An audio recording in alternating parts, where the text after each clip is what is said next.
पढ़ते हैं फंक्शंस में ग्राफ पढ़ेंगे, signum functions, greatest integer functions and modulus functions, और इसके साथ साथ एक्स स्क्वायर एक्स क्यूब पे ग्राफ किस तरह से पढ़े जाते हैं। अगर तुम एक अच्छे से समझ लेते हो तो तुम्हें रेंज और डोमेन निकालने में ज़्यादा दिक्कत नहीं आने वाली। ठीक है बच्चों, तो हम स्टार्ट करते हैं सिग्नम फंक्शन। इसको सिंगम फंक्शन भी बोलते हैं, सिग्नम फंक्शन। ठीक है, इसको साइन से डिनोट करते हैं, S G N O X से। किससे डिनोट करते हैं? इस तरह से सिग्नम भी लिखा हुआ है, क्या लिखा है? S G N O X. इसकी जो डेफिनेशन होती है वो डेफिनेशन होती है S G N O X. इसमें अगर x की वैल्यू पॉजिटिव पुट करते हैं, मतलब जीरो से बड़ी वैल्यू पुट करते हैं, तो इसका आंसर 1 आता है। अगर इसकी वैल्यू जीरो से स्मॉल पुट करते हैं, नेगेटिव वैल्यू पुट करते हैं, तो इसका आंसर -1 आता है। और अगर जीरो पुट करते हैं तब क्या आएगा बच्चों? जीरो पुट करने पर जीरो। एक एग्जांपल लेते हैं, जैसे एच जी एन के अंदर मैंने पुट कर दिया 0.7, तो पॉजिटिव है, जीरो से बड़ा है, तो आंसर कितना आ जाएगा? 1। जी एन 1/2 पुट कर दिया, ये भी पॉजिटिव है, तो इसका आंसर भी कितना आ जाएगा? 1 आ जाएगा। एच जी एन 10⁻³ पुट करा, इसका आंसर कितना आएगा बच्चों? +1 या -1? +1। क्यों? है तो माइनस में था। देखो इसको सिंप्लीफाई कर, इसको सिंप्लीफाई कर सकते हैं। 1/10⁻³ एच जी एन 1/10⁻³ को लिख सकते हैं 0.01, और 0.001 कितना हो जाएगा? पॉजिटिव है, तो 1 आंसर। अब एक आध एग्जांपल और लें, जैसे एच जी एन माइनस का 0.6 कितना हो जाएगा? नेगेटिव आ रहा है, तो माइनस का। एच जी एन जीरो कितना हो जाएगा? जीरो पुट करेंगे तो जीरो आंसर। अब इसी तरह से इसका हम अगर ग्राफ बनाए, तो ग्राफ में कोई बड़ी चीज नहीं है। जैसे X axis Y axis draw कर लो, यहाँ पर जीरो लिख दो, इधर 1 2 3, -1 -2 -3। अब इसकी वैल्यू क्या आ सकती है? तो 1 आ सकती है, या -1 आ सकती है, या 0 आ सकती है। अब पॉजिटिव वैल्यू पुट करें अगर इसमें, तब तो ये कितना देता है हमें? 1 देता है, तो ये 1 से इधर चले जाएंगे। जीरो पर जीरो दे देगा, -1 पर नेगेटिव पुट करेंगे इसके अंदर, तो कितना देगा ये आंसर? माइनस का। यहाँ पर ओपन सर्किल कर देंगे, यहाँ पर भी ओपन सर्किल कर देंगे। क्यों ओपन सर्किल कर देंगे? क्योंकि जीरो पर तो जीरो आता है, 1 और -1 नहीं लेना, इसलिए अपन ने ओपन सर्किल कर दिया। जो लेना होता है उसको डार्क सर्किल कर देते हैं, जो नहीं लेना होता उसको ओपन सर्किल कर देते हैं। तो ये ग्राफ बन गया, एसडीएन का ग्राफ बन गया। अब अगर इसकी रेंज पूछे कि रेंज क्या होगी? रेंज का मतलब होता है वाई की वैल्यू। तो वाई की वैल्यू क्या आएगी? केवल -1 0 और 1। इसको कर्ली ब्रैकेट में 3 वैल्यू लिख देंगे, -1 0 और 1। अगर डोमेन पूछे तो डोमेन तो कुछ भी वैल्यू पुट करो, कोई प्रॉब्लम नहीं है। ठीक है, तो बस इतना सिग्नम फंक्शन था। पॉजिटिव पुट करेंगे तो 1 आएगा, नेगेटिव पुट करेंगे तो ऑलवेज -1 आएगा। चाहे सिग्नम माइनस का 6 डाल दो, 10 डाल दो, कुछ भी डालो, -1 आएगा। जीरो पुट करने पर जीरो। अब बच्चों हम पढ़ते हैं ग्रेटेस्ट इंटीजर वाला फंक्शन।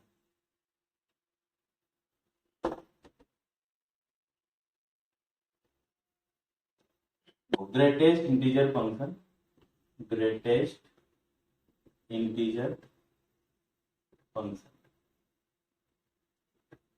ठीक है, इसको GIF भी बोलते हैं शॉर्ट में, और इसका साइन इस तरह से होता है। या तो ऐसे लिख देते हैं बीच में कैपिटल ब्रैकेट लगाकर, या फिर इस तरह से लिख देते हैं ग्रेटेस्ट इंटीजर। अब इसका मीनिंग क्या होता है? देखो इस ब्रैकेट में अगर ऐसे लिखा हुआ है और साथ साथ लिख दिया कि ग्रेटेस्ट इंटीजर फंक्शन है, तो इसमें क्या करना होता है? इस तरह से एक नंबर लाइन बनाओ, जैसे 0 है, 1 2 3 -1 -2 -3। तो इसका नाम ही है क्या है? Integer function. मतलब इसमें जो भी वैल्यू पुट करेंगे वो हमेशा क्या देगा? हमें इंटीजर देगा। अगर हमने इसके अंदर जैसे 2 पुट कर इंटीजर पुट करा, तो ऑलवेज इंटीजर ही बाहर निकलेगा। लेकिन अगर हमने इसमें पुट कर दिया 2.3, 2.3 कहां पर आता है? 2 और 3 के बीच में आता है कहीं ना कहीं 2.3। तो 2.3 से छोटा वाला इंटीजर कौन सा वाला होगा? 2.3 से 2, तो ये आंसर आ जाएगा 2। इसको बोलते हैं ग्रेटेस्ट इंटीजर। फिर छोटा वाला लेना है, स्मॉल। ग्रेटेस्ट क्यों बोल रहे हैं?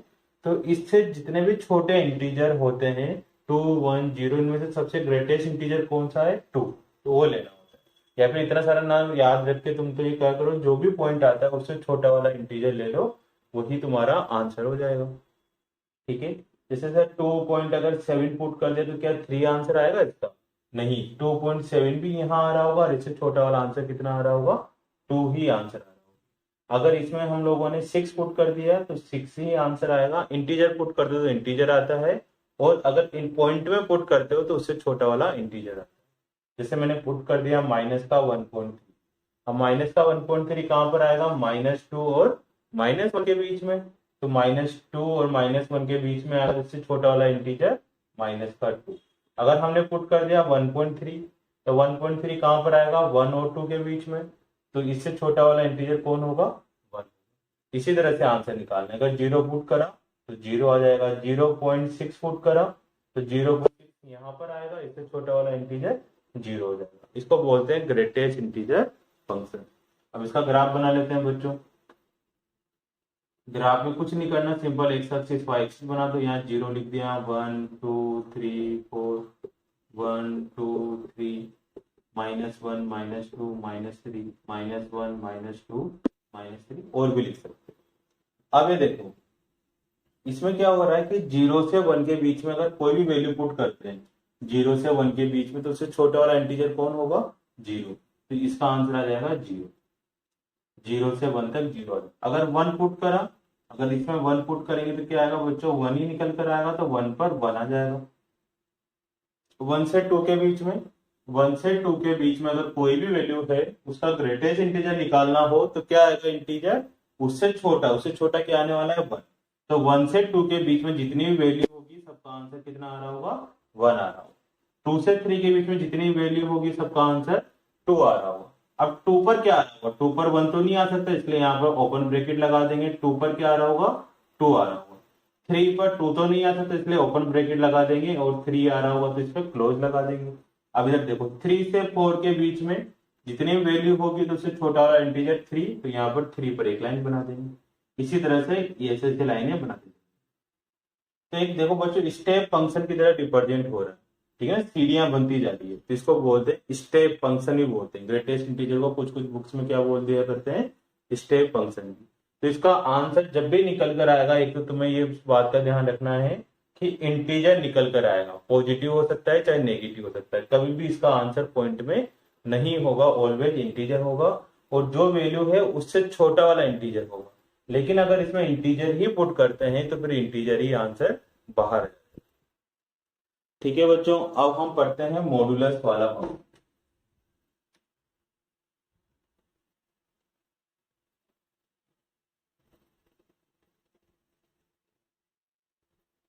मॉडुलस को मोड एक्स से रिप्रेजेंट करते हैं। इसमें ये ऑलवेज क्या देता है? हमें पॉजिटिव देता है, ऑलवेज पॉजिटिव गिवन हो। जैसे इसके अंदर अगर -1 पुट करते हैं तब भी 1 आएगा, 1 पुट करते हैं तब भी इसका आंसर 1 ही आने वाला। कुछ भी पुट करो, ऑलवेज पॉजिटिव आंसर। तो इसमें y equal to mod X का ग्राफ बनाना है, तो कुछ कुछ वैल्यू पुट कर दो। जैसे x लिख दिया, y लिख दिया। x की वैल्यू अगर इसमें 0 पुट करते हैं तो y भी 0 हो जाएगा, और x की वैल्यू अगर 1 पुट करते हैं तो y भी कितना आ जाएगा? 1।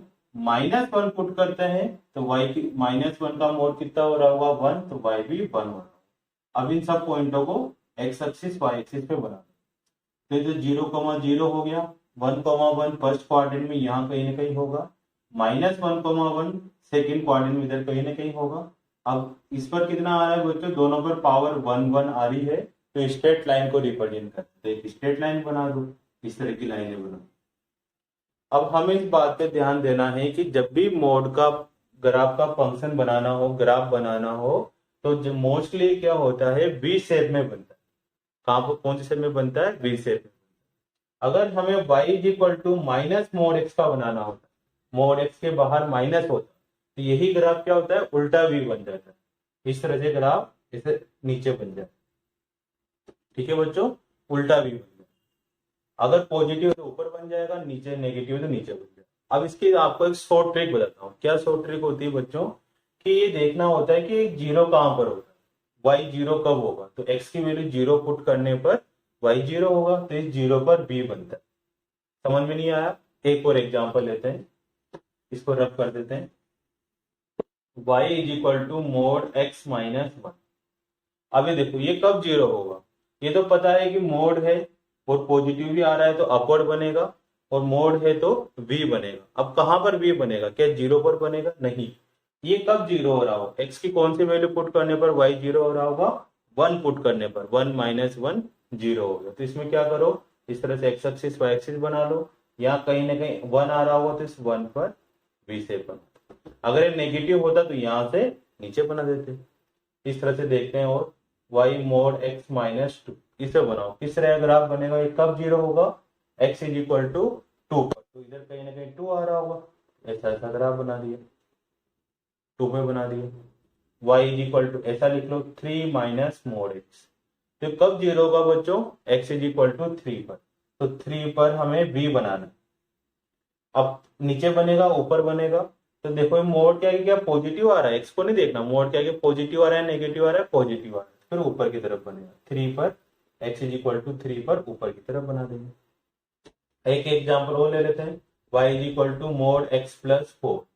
अभी कब जीरो हो रहा होगा, x is equal to minus 4 put करने पर, माइनस 4 पुट करने पर ये जीरो हो रहा है, तो यहाँ पर कहीं ना कहीं साइड माइनस 4 आ रहा होगा। अब अपवर्ड बनेगा डाउनवर्ड बनेगा, पॉजिटिव आ रहा है तो अपवर्ड बन जाएगा। इस तरह से मोड के हम छोटे छोटे ग्राफ बना सकते हैं। ठीक है बच्चों, अब हम करते हैं y is equal to X square, y is equal to X square. X square में क्या है, देखो दोनों पावर 1 1 नहीं आ रही, तो ये ग्राफ क्या होता है, फ्री हैंड से बनाए जाते हैं, कर्व शेप में होता है, मतलब घुमा घुमा के बनाते हैं। जैसे इसमें भी वैल्यू पुट करें अगर हम लोग x एंड y, x की वैल्यू 0 पुट करेंगे तो y भी 0 हो जाएगा, x की वैल्यू 1 पुट करोगे तो y 1 हो जाएगा, माइनस 1 पुट करोगे तो माइनस 1 का स्क्वायर फिर से 1 हो जाएगा। अब यहाँ पर हमें क्या हो गया, 0,0 हो गया, फर्स्ट क्वाड्रेंट में 1,1 हो गया, सेकंड क्वाड्रेंट में -1,1। अब क्या इसमें भी 20 है बना दे, नहीं, इसमें क्या है ना, इस तरह से घुमावदार बनेगा ये वाला ग्राफ। ठीक है बच्चों, तो हमें ये ध्यान रखना है, बिल्कुल एग्जैक्ट तो नहीं बनाना, थोड़ा थोड़ा सा इस तरह से बनाना। अगर y is equal to minus X square आता है तो सेम ग्राफ बनेगा, बस किधर बन जाएगा, नेगेटिव आ रहा है तो डाउनवर्ड। इस तरह से इसको पैराबोला भी बोला करते हैं। और भी कुछ ग्राफ आते जाएंगे। अब कुछ तो मैं थोड़ी छोटी सी ट्रिक बताता हूँ कि जैसे यहाँ पर जब भी इवन पावर आए ना बच्चों, 4 आए या फिर x की पावर 6 आए या फिर x की पावर 8 आए, जब भी इवन पावर आए तो हमेशा ग्राफ कौन सी शेप का बनता है, इसी शेप का बनेगा, यहाँ से यहाँ जाएगा और यहाँ से यहाँ चला जाएगा। ठीक है, यहाँ से यहाँ जाएगा और यहाँ से यहाँ चला जाएगा। 4 का भी यही होगा, 6 का भी यही होगा, 8 का भी होगा। इसमें हल्की हल्की सी माइनर से मिस्टेक, माइनर से चेंज होंगे, माइनर से चेंज होंगे, और डीपली में नहीं जाना, अभी तो अपन 11th क्लास में, तो बस जिसका भी कोई भी ग्राफ पूछे 6 का, 4 का, 8 का, x की पावर 100 का, सबका ही इसी तरह से ग्राफ बनेगा। ठीक है बच्चों, अब इसी ग्राफ में थोड़ा थोड़े से चेंजेस क्या कर देते हैं वो लोग, इस तरह का ग्राफ बोल देते हैं कि y is equal to X square plus 1 का ग्राफ। तो हमें क्या करना है, ग्राफ तो वैसा ही बनने वाला है, ऐसा ही बनने वाला है, लेकिन ये देखना है कि x की वैल्यू 0 पुट करने पर यहाँ पर y कितना आ रहा था, 0 आ रहा था। अब इसमें x की वैल्यू 0 पुट करने पर y कितना आ रहा है, 0 पुट करने पर y आ रहा है 1, तो y 1 यहाँ पर आ रहा होगा, तो बस इसको यहाँ से घुमा दो, ऐसे ऐसे बन जाए, ये नीचे नहीं आएगा, वहां ऊपर से जाएगा। अगर ऐसे होता y equal to X square minus, तो 0 पुट करने पर y की वैल्यू कितनी आ रही है, -1। हमें पता तो है एक्स स्क्वायर ग्राफ ऐसे बनता है, तो किस तरह से बना देंगे, -1 कहाँ आ रहा होगा, y इक्वल टू पर, यहाँ पर -1 आ रहा होगा, तो यहाँ से इस तरह से ग्राफ घुमा देंगे। ठीक है बच्चों, थोड़ा थोड़ा इसी तरह से चेंजेस करने अपने को, ग्राफ को बनाते हुए। अब y equal to x cube का ग्राफ बनाना, y is equal to x cube का graph, y is equal to x cube में तुम पॉइंट पुट कर करके देख सकते हो, पॉजिटिव पुट करोगे तो पॉजिटिव आएगा, नेगेटिव पुट करोगे तो नेगेटिव। तो इसका जो ग्राफ बनेगा वो इस तरह से बनता है, ऐसे फिर ऐसे, ये याद ही करने। ठीक है, ऐसे बनेगा फिर इस तरह से बनेगा, थोड़ा उल्टा हुआ एस, एस बनाते ना अपन इस तरह से, उसको लेटा दो घुमा कर। अब इसमें सेम सेम होता है, जब भी और पावर होती है, क्यूब हो, x की पावर 5 हो, x की पावर 7 हो, कोई सा भी हो, सभी में ग्राफ कौन सा बनने वाला है, इसी तरह का ग्राफ बनने वाला है। तो ये कुछ कुछ ग्राफ है जो हमें याद करने हैं और उन्हीं से ही आगे के ग्राफ बनाने हैं। इसी तरह से इसमें +1 ऐड कर देंगे तो इधर उधर शिफ्ट हो जाएगा ऊपर नीचे की तरफ, वो हमें देखना होगा। ठीक है बच्चों, बेस्ट ऑफ लक, आगे की क्वेश्चन